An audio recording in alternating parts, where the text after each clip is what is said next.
سلیم صافی صاحب، کل رات سے مجھے اطلاع ملی، اللہ کرے کہ اطلاع غلط ہو، لیکن جتنی میں نے اس کو تحقیق کی وہ لگتا ہے کہ صحیح ہے کہ اگلی میٹنگ میں فاٹف میں پاکستان کو بلیک لسٹ کیا جا رہا اور اب Pakistan likely to slip into black list of FATF for non compliance. ہے، اور میں برملا آپ کو بتا رہا ہوں کہ یہ کئی وجوہات کی وجہ سے ڈسائیڈ ہو گیا، اور جو دو بہانے دیے جائیں گے اب یہ ریزن نہیں ہے، لیکن یہ دنیا کو بتانے کے لیے ریزن ہے کہ ایک حکومت کا معاہدہ جو ہے TLP کے ساتھ جو ہوا وہ وجہ ہے، اور دوسرا یہ ہے کہ حافظ سعید کو اور مسعود اظہر صاحب کو حوالے نہیں کیا گیا ہندوستان کے، یہ دوسری وجہ بتائی جائے گی۔ پاکستان نے جو فائنینشل ایکشن ٹاسک فورس کا پاکستان کو دیا گیا پلان آف ایکشن تھا، اس پر کیونکہ عمل درآمد نہیں کیا، لہٰذا پاکستان لائکلی ہے، یہ بہت قوی امکان ہے اس بات کا کہ پاکستان کو بلیک لسٹ میں ڈال دیا جائے گا۔ All this is added on to the worries of this government. لیکن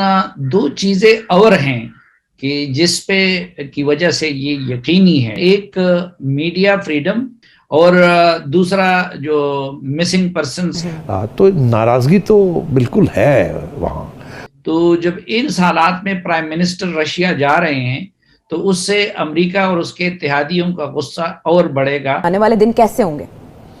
آنے والے دن تو آج کل کے جو دن ہیں ان سے بھی برے ہوں گے۔ اس سے مجھے اطلاع ملی، اللہ کرے کہ اطلاع غلط ہو، لیکن جتنی میں نے اس کو تحقیق کی وہ لگتا ہے کہ صحیح ہے کہ اگلی میٹنگ میں فاٹف میں پاکستان کو بلیک لسٹ کیا جا رہا ہے، اور میں برملا آپ کو بتا رہا ہوں کہ یہ کئی وجوہات کی وجہ سے ڈسائیڈ ہو گیا، اور جو دو بہانے دیے جائیں گے اب یہ ریزن نہیں ہے، لیکن یہ دنیا کو بتانے کے لیے ریزن ہے کہ ایک حکومت کا معاہدہ جو ہے TLP کے ساتھ جو ہوا وہ وجہ ہے، اور دوسرا یہ ہے کہ حافظ سعید کو اور مسعود اظہر صاحب کو حوالے نہیں کیا گیا ہندوستان کے، یہ دوسری وجہ بتائی جائے گی۔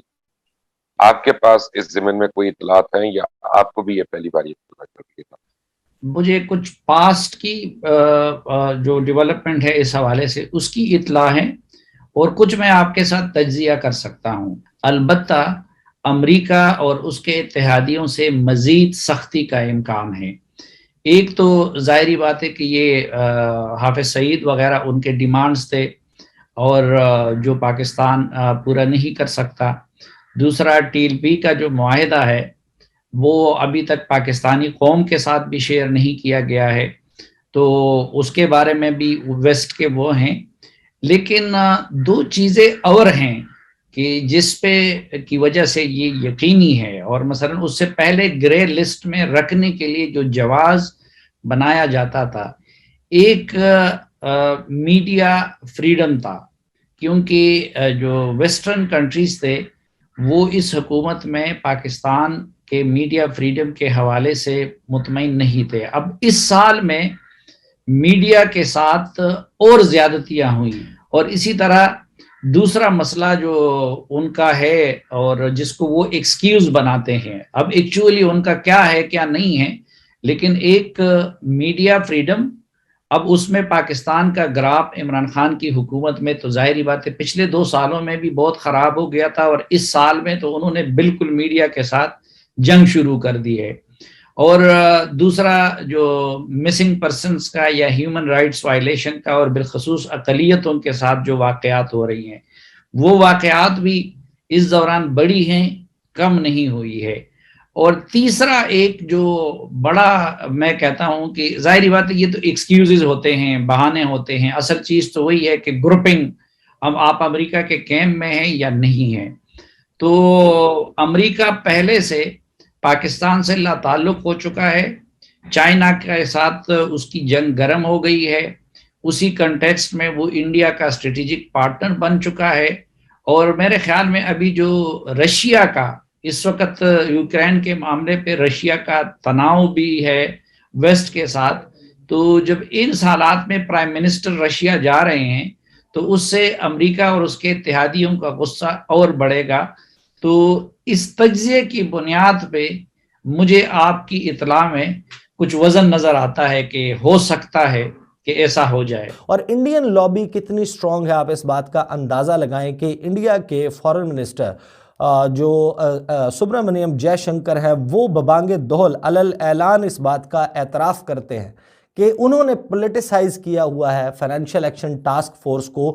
FATF جو ہے اس میں پاکستان کو گرے لسٹ میں جو رکھا گیا ہے وہ انڈیا کی کوششوں اور کاوشوں سے ہوا. یعنی کہ FATF وہ فورم ہے جس کو انڈیا نے یرغمال بنایا ہوا ہے, ہوسٹیج بنایا ہوا ہے, اور اس کے کہنے پر یہ فیصلے کیے جاتے ہیں, لیک کی جاتی ہیں خبریں باقاعدہ. جس وقت FATF کا اجلاس چل رہا ہوتا ہے اس وقت اپنے میڈیا کے ذریعے ایک ماحول بنایا جاتا ہے پاکستان کے خلاف. گروپ آف 7 ہے جس کو آپ G7 ممالک کہتے ہیں, انہوں نے پوری دنیا کو کنٹرول کرنے کے لیے ان کی آرم ٹویسٹنگ, ان کا کان مروڑنے, ان کا بازو مروڑ کے دیوار سے لگانے کے لیے اس کو بالکل ایک ٹول بنایا ہوا, اور باقاعدہ اب یہ انڈیا کے ہاتھوں میں کھیلتے ہوئے نظر آ رہے ہیں. ANI جو ہے وہ اب کیا رپورٹ کر رہا ہے, آپ اندازہ لگائیے کہ FATF کی پلینری جو ہے وہ ہونی ہے, پاکستان کا معاملہ ڈسکس ہونا ہے. پاکستان جو ہے وہ 2018 جون کے مہینے میں جس وقت یہ حکومت آئی اس سے پہلے پاکستان کو ڈالا گیا فائنینشیل ایکشن ٹاسک فورس کی گرے لسٹ میں, اور جو کچھ اعداد و شمار ہیں بلینز آف ڈالرز کا پاکستان کو نقصان ہوا. پاکستان کی امپورٹس, پاکستان کی ایکسپورٹس اس سے امپیکٹ ہوئیں.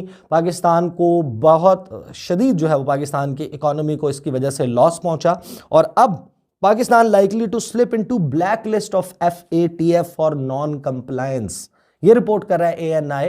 یعنی کہ ابھی اجلاس ہوا نہیں, انڈین میڈیا جو ہے اس نے فیصلہ کر لیا کہ پاکستان نے نان کمپلائنس کیا. پاکستان نے جو فائنینشیل ایکشن ٹاسک فورس کا پاکستان کو دیا گیا پلان آف ایکشن تھا اس پر کیونکہ عمل درآمد نہیں کیا, لہٰذا پاکستان لائکلی ہے, یہ بہت قوی امکان ہے اس بات کا کہ پاکستان کو بلیک لسٹ میں ڈال دیا جائے گا. یہ بات ANI کو پہلے ہی پتہ چل گئی ہے. یہ جناب head of the FATF plenary and working group meetings in Paris جو اینالسٹ ہیں ان کے, وہ یہ کہہ رہے ہیں کہ پاکستان تو بلیک لسٹ میں جا رہا ہے کیونکہ پاکستان نے نان کمپلائنس کی ہے. پاکستان ٹیرر فائنینسنگ میں اور پاکستان اینٹی منی لانڈرنگ میں جو ہے وہ کیونکہ ملوث ہے. یہ انہوں نے فیصلہ خود کر کے سنا دیا, اور انڈیا بڑا سسٹمیٹکلی یہ کام کرتا ہے. دیکھتے ہیں آنے والے دن کیسے ہوں گے. آنے والے دن تو آج کل کے جو دن ہیں ان سے بھی برے ہوں گے. اس کی وجہ یہ ہے کہ جب ایک حکومت ڈوب رہی ہو تو وہ پھر ہر قسم کا ہر کنڈا استعمال کرتی ہے, اور